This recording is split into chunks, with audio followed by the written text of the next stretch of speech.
Alright. What's good everybody, Jackie Chang here, right back at you with yet another video. Today we are talking about the best FiLMicPro settings for cinematic video on iPhone.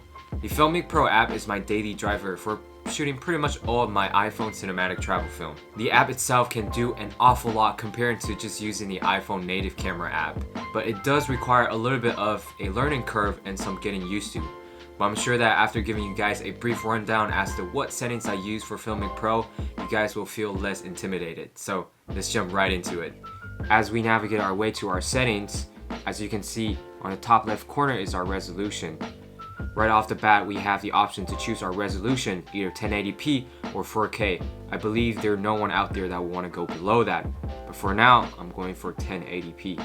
There are two major reasons for that. One being, it takes heck of a lot of time to export a 4K video file or even to just render it compared to a 1080p file.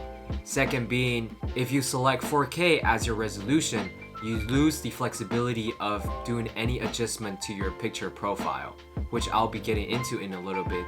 Now at the bottom below we have our bit rate, or if you will, the level of codec. Going from the lowest setting, economy, to the highest, FiLMic Extreme. I usually just leave it in max, which is FiLMic Extreme. I mean, why not? To get the most quality out of your iPhone. Moving on next, frame rate. I usually just go for either 24 frames per second or 60 frames per second. If you don't know already, a vast majority of films are actually shown in 24 frames per second. But if you ever want to get that buttery smooth and fluid slow motion, then 60 frames per second or 120 frames per second would be something you consider going for. But the reason why I don't do 120 frames per second, it's because again, you lose the option to change your picture profile. Now with those two settings aside, let's talk about exposure, which consists of shutter speed and ISO.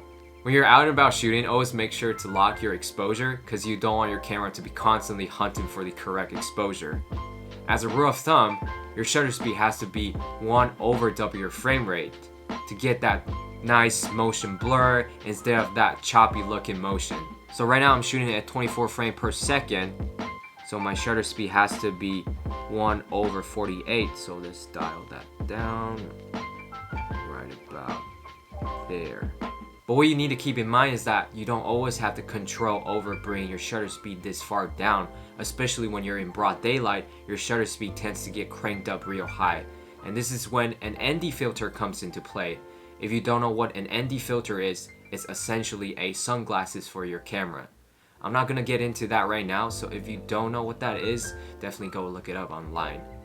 As for my ISO, I usually just keep it as low as possible. I feel like right about there is good, because I don't want my footage to look super grainy. The higher your ISO is, the more grain you're going to introduce into your footage. Now moving on to our color settings, we have white balance. At first we have the option to choose either daylight or like cloudy situation, but I usually just leave it at auto. Always make sure to lock your white balance though, because you don't want the color to be constantly shifting from warm to cold, cold to warm, which really deteriorates the look of your footage and make it unprofessional. Once you have your white balance all set, tap on it twice once it turns orange, which means that whenever you press on record, it's going to automatically lock your white balance in, so that you don't have to worry about not remembering to lock your white balance or anything like that. Sometimes we get overwhelmed by how many settings we have and tend to get really forgetful. Last but not least, we have our picture profile. By default, we're in natural. I usually just bring it down to log V2, which is the flattest picture profile. It doesn't look good in camera, but in post you have the flexibility to put on a LUT or play around with the color however you want to give you the most dynamic range. Hands down, this is the best setting to make your video look more cinematic. Alright, these are my go-to FiLMicPro settings. I hope you find this helpful. If you do, comment, like, subscribe if you haven't already. My name is Jackie Chang and I will catch you guys next time. Peace!